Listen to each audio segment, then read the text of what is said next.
ನಾನು ಧನಿಗಳ ಶಾಲೆಯಲ್ಲಿ ಶಿಕ್ಷಕಿಯಾಗಿದ್ದೆ. ನನ್ನ ಅರ್ಹತೆಗೆ ತಕ್ಕಂತೆ ಪ್ರಿನ್ಸಿಪಲ್ ಆಗುವ ಅವಕಾಶ ಬಂದಿತ್ತು.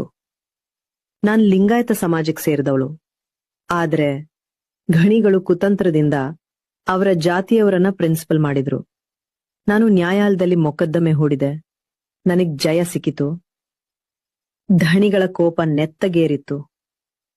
ನಾನು ನನ್ನ ಗಂಡ ಕಾರ್ನಲ್ಲಿ ಹೋಗುವಾಗ ದಾರಿಯಲ್ಲಿ ಅಡ್ಡಗಟ್ಟಿ ಹೊಡೆದ್ರು. ಆದರೂ ನಾನು ಕುಗ್ಗಲಿಲ್ಲ.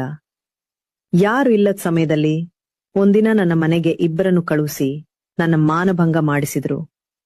ಕಾಮಂದರು.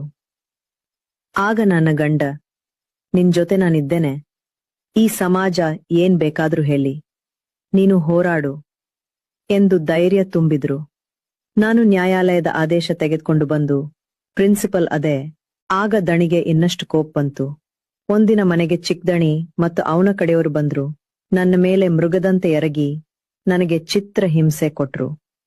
ನಾನು ಕೂಗಾಡಿದ್ರು, ಕಿರುಚಾಡಿದ್ರು. ಯಾರು ನನ್ನ ಸಹಾಯಕ್ಕೆ ಬರಲಿಲ್ಲ. ನಾನು ಓಡಿ ಹೋಗಿ ಕಬ್ಬಿಣದ ಸರಡು ಗಟ್ಟಿಯಾಗಿ ಹಿಡಿದುಕೊಂಡಿದ್ದೆ. ನನ್ನ ಮೇಲೆ ಎಣ್ಣೆ ಸುರಿದು ಬೆಂಕಿ ಹಚ್ಚಿದ್ದರು. ನನ್ನ ಜೀವನವನ್ನೇ ಕಾಮಂದರು ಸರ್ವನಾಶ ಮಾಡಿದ್ರು. ಈ ಎಲ್ಲಾ ಘಟನೆ ನೋವಿದ್ದ ನಾನು ಚುಷ್ಯನ್ ಹೇಳ್ಕೊಡ್ತಿದ್ದ ಬಾಲಕಿಯನ್ನು ಬಾವಿಗೆ ಹಾಕಿ ಬಾಲಕಿಯ ಅಪ್ಪನಿಗೆ ಕಾರು ಕೊಡಿಸಿ ಸಾಕ್ಷ್ಯ ನಾಶ ಮಾಡಿದ್ರು ಕಾಮಂದರು. ನನ್ನ ಮೊದಲು ಮಾನಭಂಗ ಮಾಡಿದ ಆ ಇಬ್ಬರನ್ನು ಅಂತ್ಯಗೊಳಿಸಿ ಸಾಕ್ಷ್ಯ ಸಂಪೂರ್ಣ ನಾಶ ಮಾಡಿದ್ರು. ನನ್ನ ಹತ್ಯೆಯನ್ನು ನನ್ನ ಗಂಡನೇ ಮಾಡಿದ್ದಾನೆ ಎಂದು ಸುಳ್ಳು ಪ್ರಕರಣ ದಾಖಲಿಸಿ 2 ವರ್ಷ ಶಿಕ್ಷೆ ಕೊಡಿಸಿದ್ರು ಕಾಮಂದರು. ಆದ್ರೆ ಈಗ ಆ ಪಾಪಕರ್ಮಗಳಿಗೆ ಉತ್ತರ ಕೊಡಲು ಚಾಮುಂಡೇಶ್ವರಿ ಸೌಜನ್ಯ ದೇವಿ ಅವತಾರ ಎತ್ತಿದ್ದಾಳೆ. ಚಂಡಮುಂಡರ ಸಂಹಾರ ಮಾಡುತ್ತಾಳೆ.